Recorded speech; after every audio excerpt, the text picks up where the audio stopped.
दोस्तों, क्या आप जानते हैं कि कंप्यूटर क्या होता है? आप भी कहेंगे कैसा बच्चों वाला सवाल है, किसको नहीं पता कंप्यूटर क्या है। पर अगर मैं आपको कहूँ कि जो टेम्परेचर मेजर करने वाला थर्मामीटर आप यूज़ करते हो वो भी एक तरह का कंप्यूटर है, तो क्या आप मानोगे? आप पक्का कहोगे कि ये पागल हो चुका है। पर दोस्तों, ये सच है।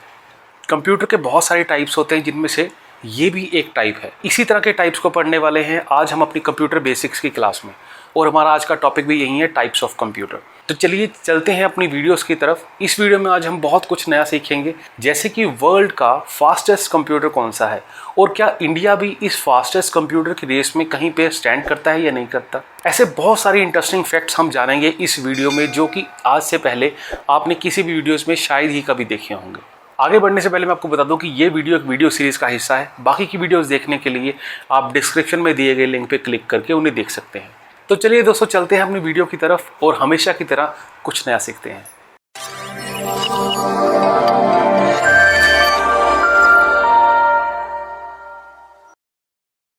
तो दोस्तों, आज हम करने वाले हैं कंप्यूटर बेसिक्स का चैप्टर नंबर 3, जो कि है क्लासिफिकेशन ऑफ कंप्यूटर्स। तो सबसे पहले क्लासिफिकेशन का मीनिंग क्या है? क्लासिफिकेशन का मतलब होता है कि कंप्यूटर के कौन कौन से टाइप्स हो सकते हैं। इस चैप्टर में हम उन सबके साइंटिफिक नेम्स डिस्कस करेंगे। जैसे लैपटॉप एक कंप्यूटर है, पर ये लैपटॉप जो है ये उसका साइंटिफिक नेम है। इसी तरह जो हमारे घर में हम होम पीसी यूज करते हैं, उसका भी एक साइंटिफिक नेम होता है। तो इस चैप्टर में हम उन सबको डिस्कस करेंगे। तो आइए सबसे पहले जल्दी से टॉपिक डिस्कस कर लेते हैं। इस चैप्टर में हम पढ़ने वाले हैं क्लासिफिकेशन ऑफ कंप्यूटर्स, जिसमें हम 3 तरह के कंप्यूटर्स पढ़ने वाले हैं। सबसे पहले आते हैं डिजिटल कंप्यूटर्स। डिजिटल कंप्यूटर्स को हम आगे फर्दर 2 कैटेगरीज में डिवाइड कर सकते हैं, पर्पस वाइज डिजिटल कंप्यूटर्स और साइज वाइज डिजिटल कंप्यूटर्स। दूसरी तरह के जो कंप्यूटर्स होते हैं उनको बोलते हैं एनालॉग कंप्यूटर्स। एनालॉग कंप्यूटर्स वो कंप्यूटर है जो कॉन्टिन्यूअस डेटा पे काम करते हैं। जैसे कि अगर थर्मामीटर की बात करें तो थर्मामीटर हीट को मेजर कर सकता है। तीसरे तरह के कंप्यूटर्स जो हम देखते हैं उनको बोलते हैं हाइब्रिड कंप्यूटर्स, जो कि एनालॉग और डिजिटल कंप्यूटर्स दोनों की तरह वर्क कर सकते हैं। तो आइए वीडियो को शुरू करते हैं और इन सबको डिटेल से पढ़ते हैं। तो जैसा कि हम पहले ही डिस्कस कर चुके हैं कि कंप्यूटर्स को 3 टाइप्स में डिवाइड किया जा सकता है। सबसे पहले होते हैं डिजिटल कंप्यूटर्स, जो कि डिसकंटीन्यूअस और डिस्क्रीट डेटा पे काम करते हैं, यानी कि वो डेटा जो कॉन्टिन्यूअस नहीं होता, क्योंकि डिजिटल कंप्यूटर्स को जब हम इनपुट प्रोवाइड करेंगे तभी उनको डेटा प्रोवाइड हो पाएगा। तो इसका मतलब इनको कॉन्टिन्यूअस डेटा नहीं मिल पाता है। दूसरी तरह के कंप्यूटर्स होते हैं एनालॉग कंप्यूटर्स, जो कि कॉन्टिन्यूअस डेटा पे काम करते हैं। जैसे कि हीट को मेजर करने के लिए हम थर्मामीटर यूज करते हैं।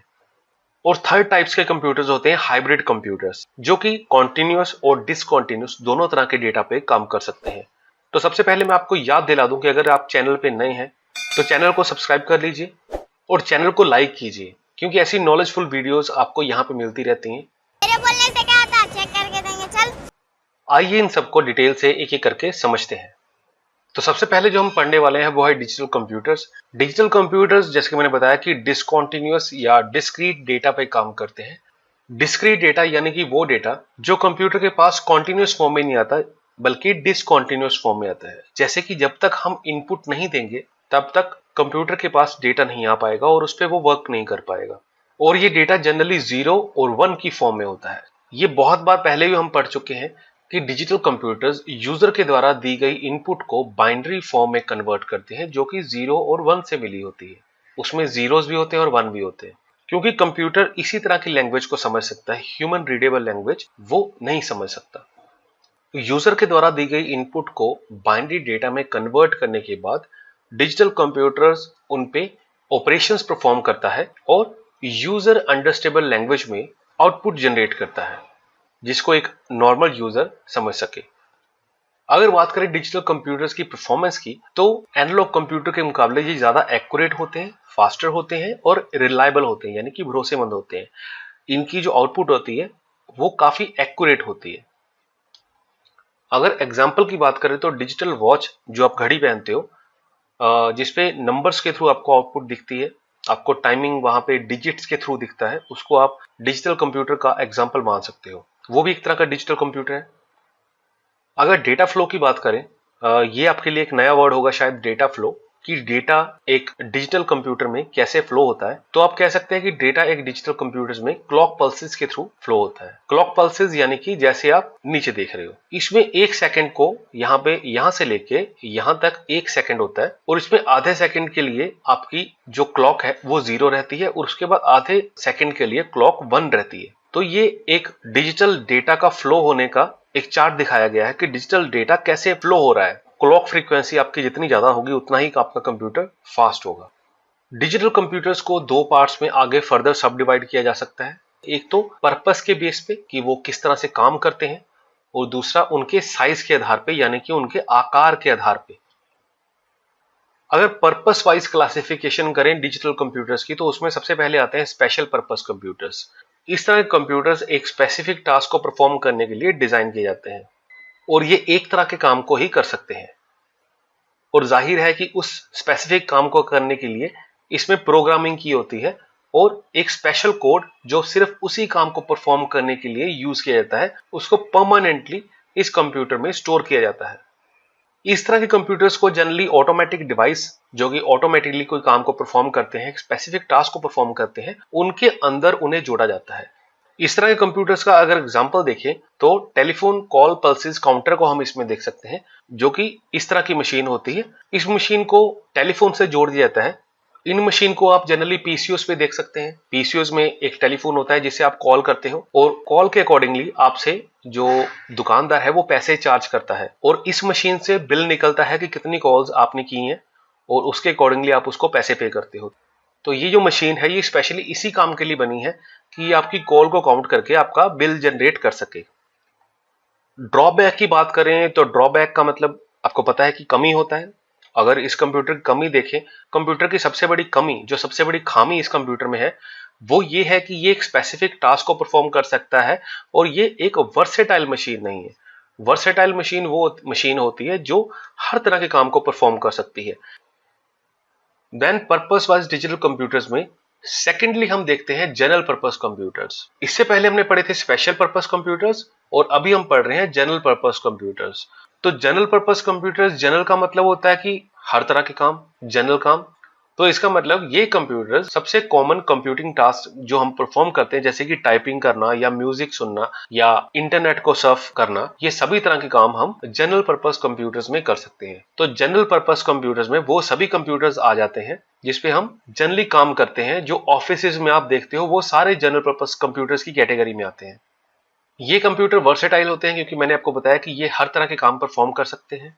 ENIAC कंप्यूटर जो कि 1940 में बनाया गया था, फर्स्ट जनरल पर्पस कंप्यूटर था। ENIAC के बारे में हम डिटेल से पढ़ चुके हैं जब हमने जनरेशंस ऑफ कंप्यूटर किया था। अगर आपने इस चैप्टर को नहीं किया तो आप आई बटन पे क्लिक करके इसे देख सकते हैं। जनरल पर्पस कंप्यूटर को जनरल पर्पस क्यों कहा जाता है? क्योंकि अकाउंट कैलकुलेट करना, लेटर्स को राइट करना, पिक्चर्स को ड्राइंग करना, गेम्स खेलना, म्यूजिक सुनना, प्रोग्रामिंग करना और इंटरनेट को एक्सेस करना जैसे ये सभी काम परफॉर्म कर सकता है। जनरल पर्पस कंप्यूटर्स हर तरह के काम करने के साथ साथ मल्टीटास्किंग भी होते हैं। मल्टीटास्किंग से मतलब ये कि इसमें बहुत सारे काम एक साथ किए जा सकते हैं। जैसे कि अगर आप चाहें तो म्यूजिक सुन सकते हैं, और म्यूजिक सुनने के साथ साथ अगर आप चाहें तो MS वर्ड में कोई डॉक्यूमेंट टाइप भी कर सकते हैं। तो ऐसे बहुत सारे काम जनरल पर्पस कंप्यूटर्स कर सकता है जो स्पेशल पर्पस कंप्यूटर्स नहीं कर सकता। तो आइए अब डिजिटल कंप्यूटर्स की वो कैटेगरी को पढ़ते हैं जिसमें हम डिजिटल कंप्यूटर्स को आकार के आधार पे विभाजित कर सकते हैं, यानी कि उनको बांट सकते हैं। और उन कंप्यूटर में सबसे पहले आते हैं माइक्रो कंप्यूटर। जैसा कि आप पिक्चर में देख पा रहे हैं, जो हमारे घर में हम पीसी यूज करते हैं उसी को कहते हैं माइक्रो कंप्यूटर्स। ये कंप्यूटर्स एक टेबल पे आ सकते हैं, इसलिए इनको डेस्कटॉप भी बोलते हैं। ये कंप्यूटर डिजिटल कंप्यूटर्स के सबसे छोटे साइज की कैटेगरी में आते हैं, क्योंकि इनमें एक सिंगल माइक्रो प्रोसेसर ही होता है जो कि अर्थमेटिक, लॉजिकल यूनिट और कंट्रोल यूनिट के सारे फंक्शंस परफॉर्म करता है।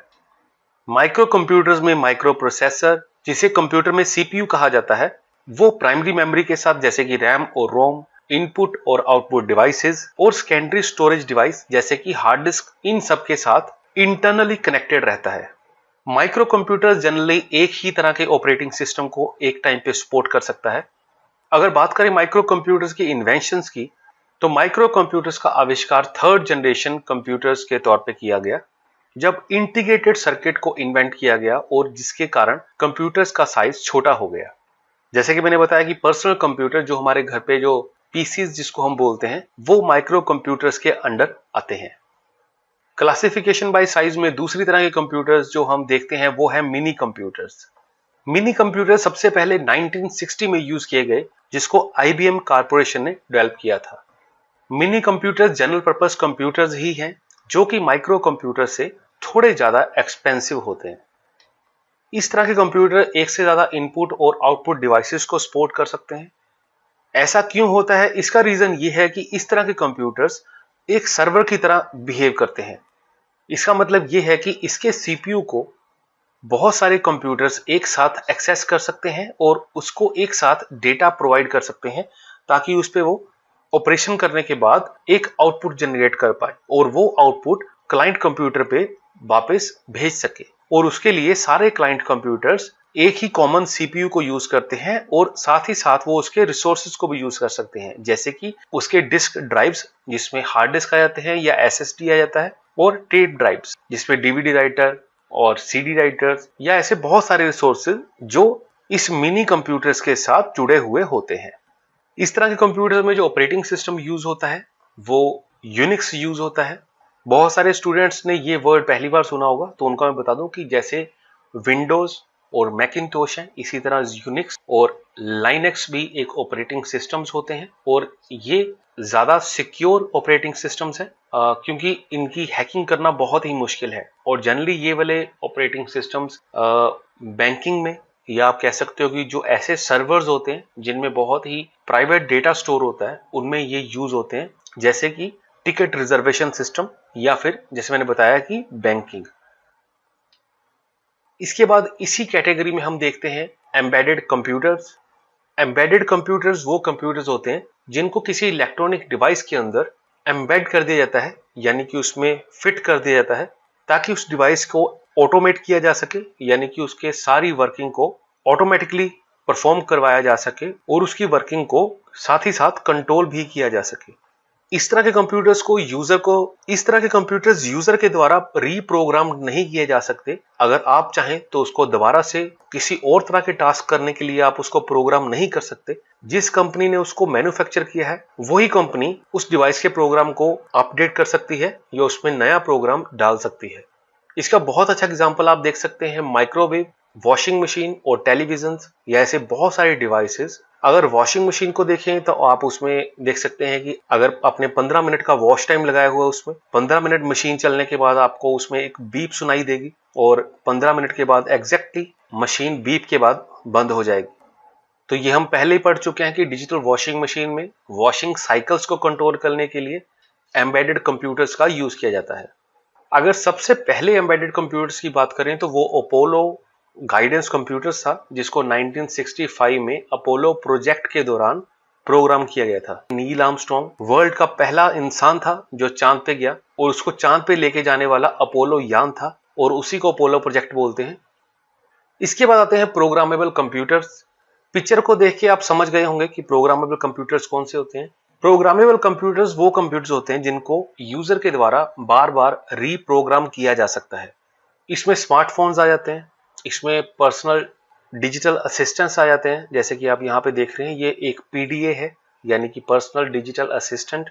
आप में से बहुत सारे लोगों ने इसको यूज किया होगा। तो प्रोग्रामेबल कंप्यूटर्स इस कैटेगरी में सबसे छोटे कंप्यूटर्स हैं जो कि यूजर के द्वारा प्रोग्राम किए जा सकते हैं। पर्सनल डिजिटल असिस्टेंट जैसे कि मैंने यहाँ पे आप पिक्चर में देख रहे हैं, और स्मार्टफोन्स या एड्रेस बुक्स इस कैटेगरीज में लाई करती हैं।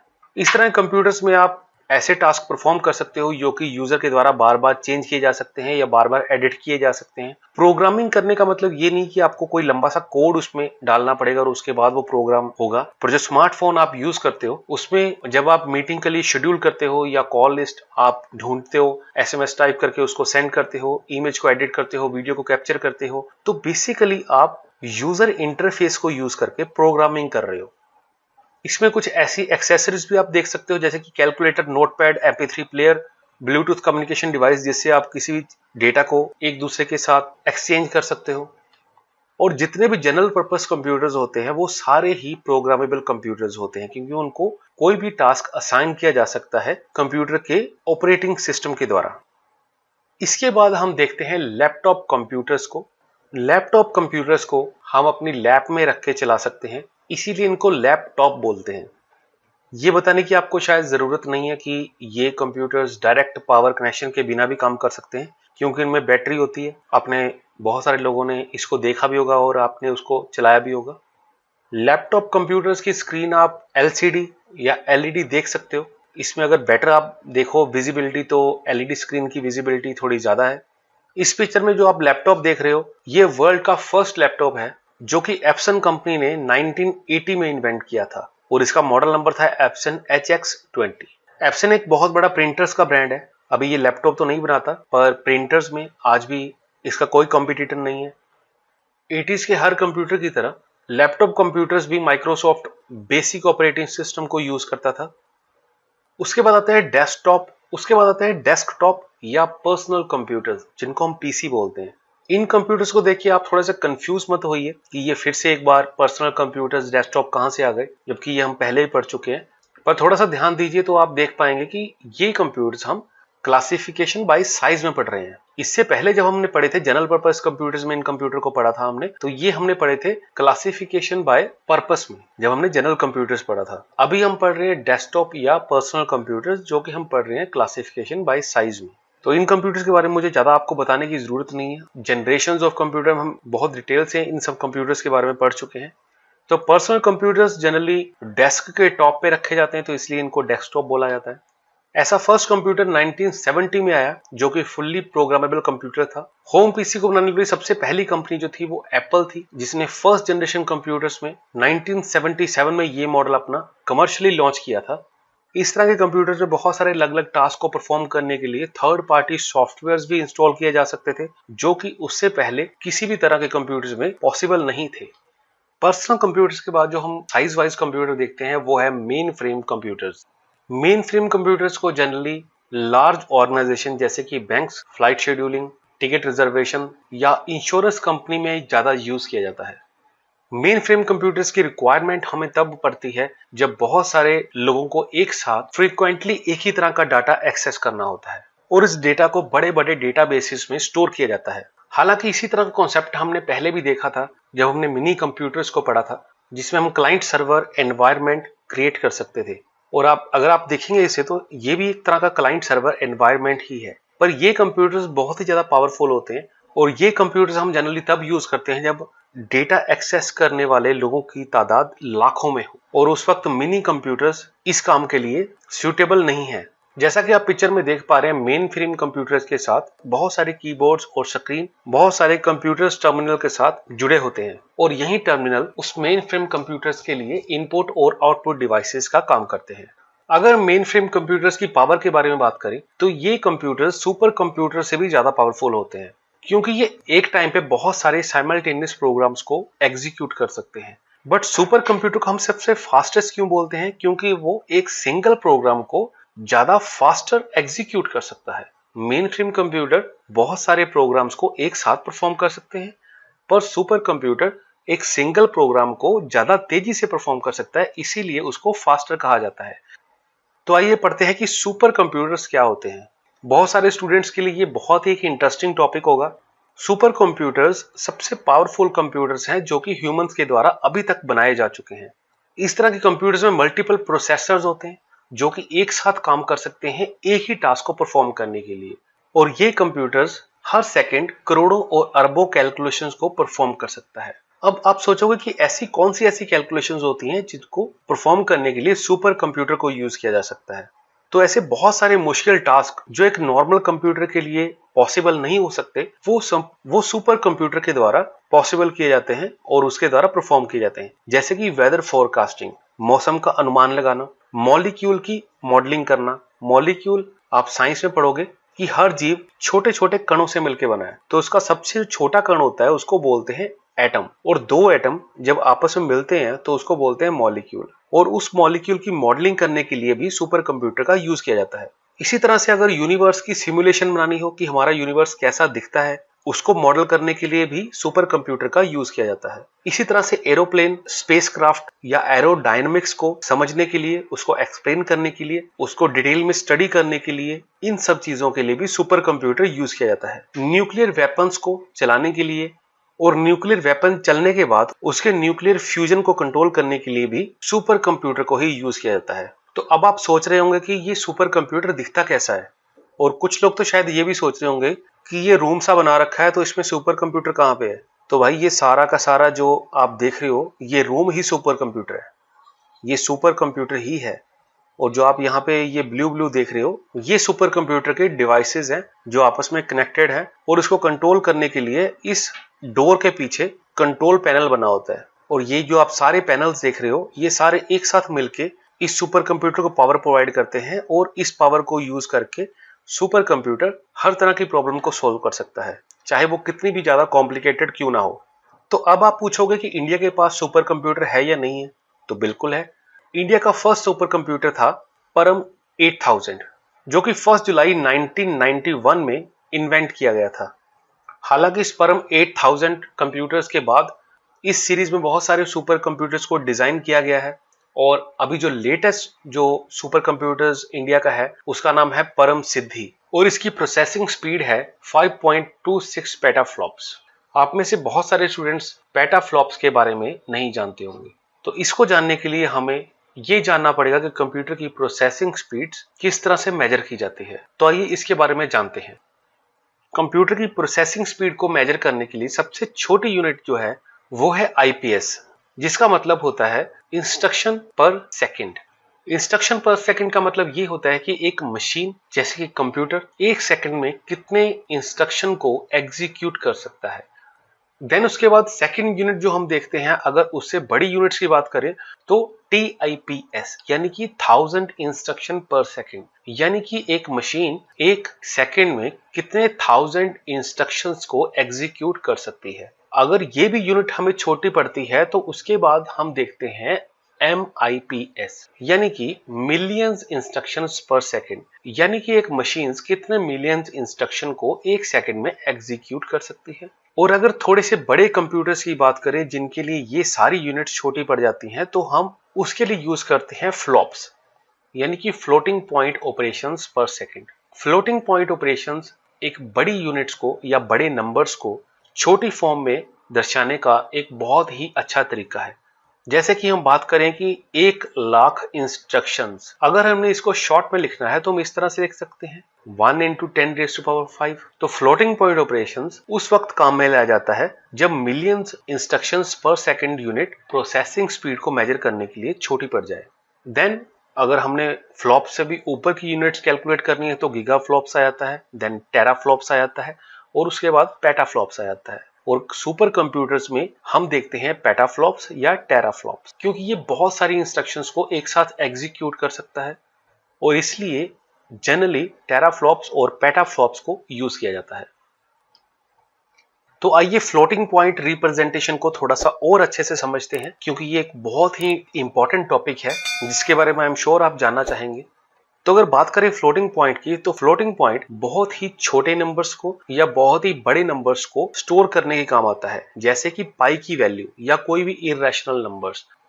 फॉर एग्जांपल अगर हम इस नंबर की बात करें जो कि है पॉइंट के बाद 1 2 3 4 5 6 7 8 9 10 11, तो आपको पता है कि फ्लोटिंग पॉइंट में अगर हमने इस वैल्यू को दर्शाना है तो उसको हम इस तरह से लिख सकते हैं कि 0.5 मल्टीप्लाइड बाय 10⁻⁻10, जो कि देखने में इजी है और लिखने में भी इजी है। और इसी तरह से अगर ऑपरेशंस पर सेकंड की बात करें, जब प्रोसेसिंग स्पीड बहुत ज्यादा बढ़ जाती है तो उसको हम इंस्ट्रक्शन पर सेकंड में उसको नहीं दर्शा सकते, उसके लिए हमें फ्लोटिंग पॉइंट ऑपरेशन यूज करना पड़ेगा, जिसके लिए हम एक इक्वेशन का यूज करते हैं जो कि शायद इतनी इंपॉर्टेंट तो नहीं है, पर मुझे लगता है कि आपके लिए जानना जरूरी है कि सुपर कंप्यूटर की स्पीड को कैसे कैलकुलेट किया जा सकता है। हम सबसे पहले ये देखते हैं कि उस सुपर कंप्यूटर में कितने सॉकेट्स हैं, उसको मल्टीप्लाई करते हैं उसके कोर्स या सॉकेट से, और उसको मल्टीप्लाई करते हैं उसके साइकिल्स पर सेकंड से जितने वो परफॉर्म कर सकता है, और उसको मल्टीप्लाई करते हैं फ्लॉप्स पर साइकिल्स में जितने वो फ्लॉप्स परफॉर्म कर सकता है। और ये वाली इक्वेशन यूज की जाती है सुपर कंप्यूटर की प्रोसेसिंग स्पीड निकालने के लिए। अगर आपने अपने होम पीसीज के फ्लॉप्स निकालने हैं तो उसके लिए आप ये वाला फॉर्मूला लगा सकते हैं, जिसमें आपको नंबर ऑफ कोर्स पहले पता होने चाहिए, उसके बाद ऑपरेटिंग फ्रीक्वेंसी पता होनी चाहिए और देन इंस्ट्रक्शन पर साइकिल्स पता होने चाहिए। एग्जांपल के लिए अगर आपके पास कंप्यूटर के पास 4 कोर्स हैं और उसकी ऑपरेटिंग फ्रीक्वेंसी 2.20 गीगाहर्ट्ज है और उसके इंस्ट्रक्शन पर साइकिल 16 है, तो 4 फ्लॉप्स को आप मल्टीप्लाई करोगे, गीगाहर्ट्ज को आप हर्ट्ज में कन्वर्ट कर लीजिए, तो ये निकल के आ रहा है 22,000 लाख हर्ट्ज और उसके बाद आपकी इंस्ट्रक्शन पर साइकिल वो 16 है, तो ये 140.80 गीगा फ्लॉप्स निकल के आपका आ रहा है। यहां पे मैंने आपको जो फ्लोटिंग पॉइंट रिप्रेजेंटेशन समझाई है, ये जनरल लाइफ की रिप्रेजेंटेशन है, जिसमें हम जनरली किसी भी नंबर को इस फॉर्म में लिख सकते हैं।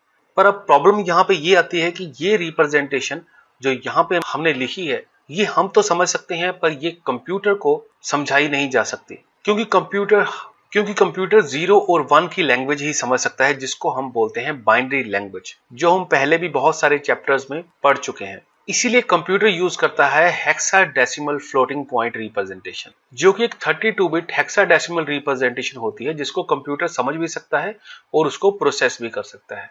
तो अगर मैं यहाँ पे कह रहा हूँ कि 32 बिट हेक्साडेसिमल रिप्रेजेंटेशन, तो इसका मतलब है कि यहाँ पे कंप्यूटर किसी भी नंबर को 32 बिट्स में कन्वर्ट कर देता है और इस 32 बिट रिप्रेजेंटेशन में कंप्यूटर हर नंबर को या हर इंस्ट्रक्शन को 3 पार्ट्स में डिवाइड कर देता है, जिसमें से पहला पार्ट होता है साइन, जिसमें सिंगल बिट होता है। दूसरा पार्ट होता है एक्सपोनेंट, जिसमें कंप्यूटर 8 बिट कंसीडर करता है और थर्ड पार्ट होता है मैंटीसा, जिसमें कंप्यूटर फ्रैक्शंस को रखता है और इसमें 23 बिट्स होते हैं।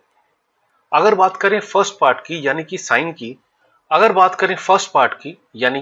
की, जिसमें सिंगल बिट होता है, तो ये सिंगल बिट पॉजिटिव साइन या नेगेटिव साइन को रिप्रेजेंट करने के लिए यूज किया जाता है, जहां पे 0 का मतलब होता है पॉजिटिव और 1 का मतलब होता है नेगेटिव। अगर बात करें एक्सपोनेंट की, जो कि 8 बिट का होता है, ये किसी बहुत बड़े नंबर या किसी बहुत छोटे नंबर के डेसिमल पार्ट को शो करने के लिए यूज किया जाता है। देन अगर बात करें मैंटीसा की, ये किसी नंबर के फ्रैक्शनल पार्ट को दर्शाता है और इसमें 23 बिट होते हैं। कंप्यूटर हेक्साडेसिमल फ्लोटिंग पॉइंट क्यों यूज करता है, इसका कारण ये है कि कंप्यूटर प्रोसेसर के पास एक फाइनाइट मेमोरी होती है, यानी कि उसके पास एक लिमिटेड मेमोरी होती है, जिसमें वो एक लिमिटेड डेटा को ही स्टोर कर सकता है।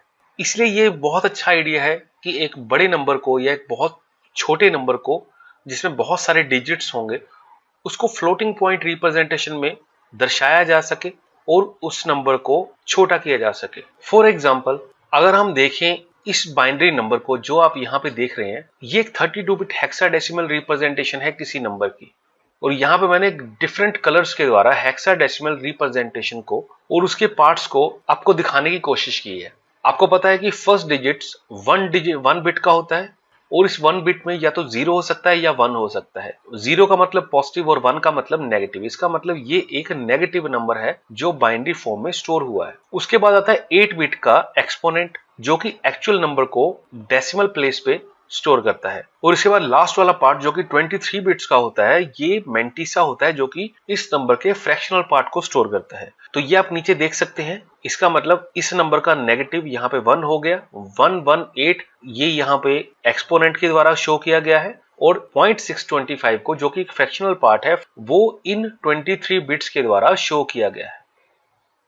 तो आइए बात करते हैं टॉप 5 सुपर कंप्यूटर्स की, यानी कि वर्ल्ड 5 मोस्ट पावरफुल कंप्यूटर्स, जिसमें 5th नंबर पे आता है Perlmutter. Perlmutter computer United States of America के द्वारा बनाया गया है, जिसकी प्रोसेसिंग स्पीड है 89.7 पेटाफ्लॉप्स। इस कंप्यूटर में 4,87,872 कोर्स हैं, और अगर इसकी मेमोरी की बात करें तो 3,65,000 जीबी की इसकी मेमोरी है। ये कंप्यूटर क्ले लाइनेक्स एनवायरनमेंट पे काम करता है, जो कि इसका ऑपरेटिंग सिस्टम है। इस कंप्यूटर को न्यूक्लियर फ्यूजन सिमुलेशंस और बायोलॉजिकल रिसर्च के लिए यूज किया जाता है। इसके साथ ही साथ इस कंप्यूटर को और भी बहुत सारे साइंटिफिक रिसर्च के लिए यूज किया जाता है। चौथे नंबर पे हम देखते हैं सनवे तायू लाइट को, जो कि चाइना के द्वारा बनाया गया सुपर कंप्यूटर है। इस कंप्यूटर की प्रोसेसिंग स्पीड की बात की जाए तो 125.4 पेटा फ्लोटिंग पॉइंट ऑपरेशंस पर सेकंड ये कंप्यूटर परफॉर्म कर सकता है। इस कंप्यूटर में 1 करोड़ 6 लाख कोर्स हैं, और 13 लाख जीबी की मेमोरी स्टोर करने की कैपेसिटी इस कंप्यूटर को दी गई है। और ये computer Sunway raise operating system जो कि चाइना के द्वारा ही बनाया गया है उस पर काम करता है। तीसरे नंबर पे आता है सिएरा, जो कि यूनाइटेड स्टेट्स ऑफ अमेरिका के द्वारा बनाया गया कंप्यूटर है। ये कंप्यूटर सनवे ताईयू लाइट से थोड़ा सा ही प्रोसेसिंग में फास्ट है। जहां पे Taihu light 125.4 peta floating point operations कर सकता है, वहीं पे Sierra 125.7 peta floating point operations perform कर सकता है। इस कंप्यूटर में 15 लाख कोर्स हैं और 13 लाख जीबी की इसको मेमोरी दी गई है। और ये red hat Linux operating system पे काम करता है, जो कि बहुत ही सिक्योर माना गया है। दूसरे नंबर पे हम देखते हैं समिट को, जो कि 200.7 पेटा फ्लोटिंग पॉइंट ऑपरेशंस पर सेकंड परफॉर्म कर सकता है। इस कंप्यूटर में 23 लाख कोर्स हैं और 28 लाख जीबी की इसकी मेमोरी है और ये भी red hat Linux operating system पे काम करता है। सिएरा और समिट को दोनों को ही यूनाइटेड स्टेट्स ऑफ अमेरिका के द्वारा बनाया गया है और इन दोनों कंप्यूटर्स को न्यूक्लियर वेपन सिमुलेशन के लिए डिजाइन किया गया है, ताकि न्यूक्लियर वेपन की टेस्टिंग से पहले न्यूक्लियर फ्यूजन से होने वाले नतीजों के बारे में जानकारी प्राप्त की जा सके। तो अब बारी है दुनिया के सबसे पावरफुल कंप्यूटर यानी कि वर्ल्ड मोस्ट पावरफुल कंप्यूटर, और उसका नाम है फुगाकू सुपर कंप्यूटर। तो दोस्तों, दुनिया का सबसे ज्यादा जो पावरफुल कंप्यूटर है उसका नाम है फुगाकू, जो कि first exascale scientific computer भी है।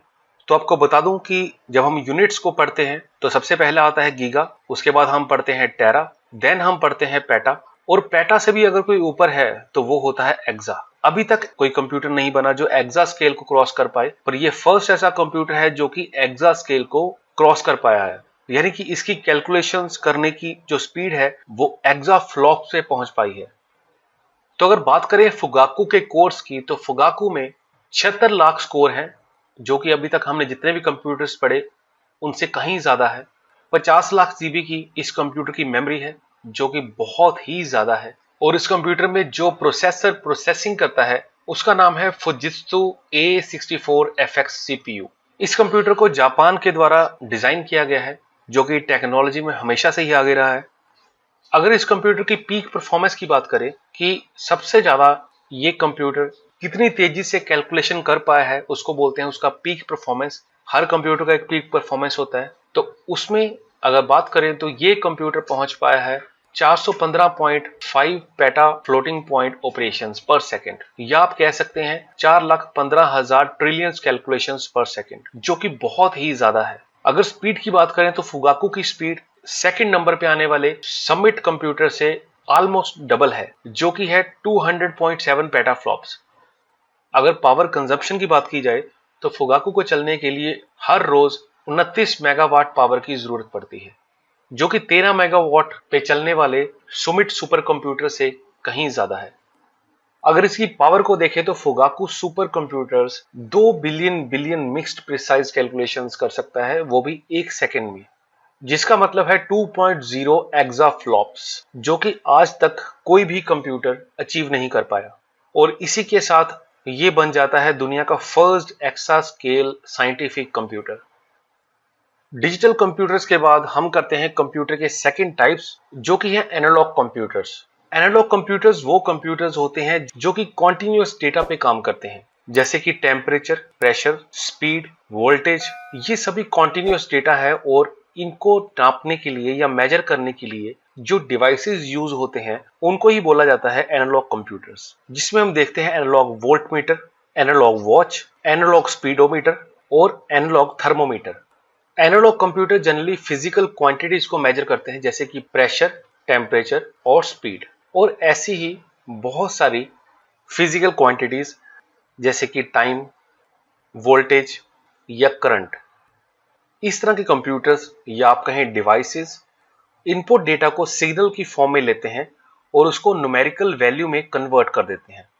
जैसे कि अगर बात करें थर्मोमीटर की, तो थर्मोमीटर हीट को एज ए इनपुट एक्सेप्ट करता है और उसको न्यूमेरिकल वैल्यूज में हमें दर्शाता है, क्योंकि जैसे ही इस थर्मोमीटर पे हीट पड़ती है तो इसका मर्करी लेवल ऊपर उठने लगता है और वो एक पॉइंट पे आके ठहर जाता है, और जिस पॉइंट पे आके वो ठहरता है उसी को हम मानते हैं टेम्परेचर मेजरमेंट। एग्जाम्पल के तौर पे थर्मोमीटर कोई भी कैलकुलेशन नहीं करता, पर वो फिर भी बॉडी के टेम्परेचर को मेजर कर सकता है। अगर इनके यूजेस की बात करें तो एनालॉग कंप्यूटर साइंटिफिक और इंजीनियरिंग पर्पस के लिए यूज होते हैं, क्योंकि ये ऐसी क्वांटिटीज के साथ डील करते हैं जो कि बहुत ही कॉन्स्टेंटली घटती हैं या बढ़ती हैं, जैसे कि टेम्परेचर जो कि सुबह को राइज होता है और शाम को वो डिक्रीज भी हो सकता है। एनालॉग कंप्यूटर्स डिजिटल कंप्यूटर्स के मुकाबले फास्टर होते हैं, बट ये डिजिटल कंप्यूटर्स के मुकाबले इनएक्यूरेट होते हैं, यानी कि डिजिटल कंप्यूटर्स ज्यादा एक्यूरेट होते हैं। जैसे कि अगर बात करें इस स्पीडोमीटर की, तो अगर हमारी नीडल 100 पे आ रही है तो हमें पता है कि 100 है स्पीड, और अगर 120 पे आ रही है तो इसका मतलब 120 है। पर अगर 100 और इस पॉइंट के बीच में अगर यहाँ पे कहीं हमारी नीडल आ रही है तो इस पॉइंट का अनुमान लगाना बहुत ही मुश्किल है कि ये रीडिंग 102 है, 103 है या इसके बीच की कोई रीडिंग भी हो सकती है। जबकि डिजिटल स्पीडोमीटर में हमें डिजिट्स के द्वारा बताया जाता है कि स्पीड कितनी है, जैसे कि 114.5। तो ये ज्यादा एक्यूरेट है इस रीडिंग के मुकाबले, जो कि एक नीडल के द्वारा दी गई होती है। जैसे कि हमने डिजिटल कंप्यूटर्स के बारे में पढ़ा था कि उसका डेटा डिस्क्रीट वैल्यू में फ्लो होता है, जो कि 0 और 1 के अपर और लोअर लेवल के बीच में लाई करता है। उसी तरह से एनालॉग कंप्यूटर्स में जो डेटा होता है वो साइनोसॉइडल वेव में फ्लो करता है, जो कि यहाँ पे दर्शाया गया है, जो कि कॉन्टिन्यूअस डेटा को दर्शाता है। डिजिटल कंप्यूटर्स और एनालॉग कंप्यूटर्स के बाद फाइनली हम देखते हैं हाइब्रिड कंप्यूटर्स, जो कि कॉन्टिन्यूअस और डिसकॉन्टिन्यूअस दोनों तरह के डेटा पे काम कर सकते हैं। तो आइए इनके कैरेक्टरिस्टिक्स करते हैं। हाइब्रिड कंप्यूटर यानी कि अगर उसको हम समझना चाहें सिंपल भाषा में तो इसका मतलब है मिक्स्ड कंप्यूटर। मिक्स्ड कंप्यूटर का मतलब ये है कि ये डिजिटल और एनालॉग दोनों तरह के कंप्यूटर की तरह काम कर सकता है और इसमें दोनों के ही फीचर होते हैं। हाइब्रिड कंप्यूटर अगर बात करें तो एक तरह के डिजिटल कंप्यूटर्स ही हैं जो कि डेटा को एनालॉग सिग्नल्स में एक्सेप्ट करते हैं और बाद में उनको डिजिटली कन्वर्ट करते हैं और उसको प्रोसेस करते हैं डिजिटल फॉर्म में। इस तरह के कंप्यूटर्स जनरली साइंटिफिक एप्लीकेशंस में यूज होते हैं या इंडस्ट्रियल प्रोसेसेस को कंट्रोल करने के लिए यूज होते हैं। जैसे कि अगर कोई मशीन है जिसको ऐसे डिजाइन किया गया है कि उसको टेम्परेचर मेंटेन करना है किसी फूड प्रोसेसिंग यूनिट में, तो वो सबसे पहले हीट को मेजर करेगी। हीट एक एनालॉग सिग्नल है, उसको वो एक्सेप्ट करेगी और उसके बाद उस हीट के अकॉर्डिंगली उस मशीन को कंट्रोल करेगी। हाइब्रिड कंप्यूटर की सबसे अच्छी एग्जांपल है ईसीजी मशीन, जो कि पेशेंट की हार्ट बीट को मेजर करती है, टेम्परेचर को मेजर करती है, ऐसी ही बहुत सारी इंफॉर्मेशन को मेजर करती है। और जैसे कि आपको पता है कि हार्ट बीट एक कॉन्टिन्यूस डेटा है, टेम्परेचर एक कॉन्टिन्यूस डेटा है, ये उनको रिसीव करती है और उस इंफॉर्मेशन को डिजिटल कंप्यूटर्स में सप्लाई करती है, जनरेट करती है और उसकी रिपोर्ट्स जनरेट करती हैं, जो कि डिजिटली परफॉर्म होता है। तो ये दोनों तरह का काम करता है। हार्ट बीट जैसा एनालॉग सिग्नल्स एक्सेप्ट कर रहा है और उसको बाद में उस इंफॉर्मेशन को डिजिटली जनरेट कर रहा है प्रिंटेड फॉर्म में। तो ये सबसे अच्छी एग्जांपल है हाइब्रिड कंप्यूटर्स की। तो आई होप दोस्तों आज की वीडियो आपको पसंद आई होगी और आपके कंप्यूटर के टाइप्स के रिलेटेड बहुत सारे डाउट्स क्लियर हो गए होंगे। अगर आपका फिर भी कोई डाउट है तो कमेंट बॉक्स में आप उसे पूछ सकते हैं। साथ ही साथ अगर आपने चैनल को सब्सक्राइब नहीं किया तो चैनल को सब्सक्राइब कर लीजिए और लाइक करना मत भूलिए, क्योंकि आपके एक लाइक से हमें बहुत सारी मोटिवेशन मिलती है और ऐसे बहुत सारी नॉलेजफुल वीडियोस हम बनाते रहते हैं।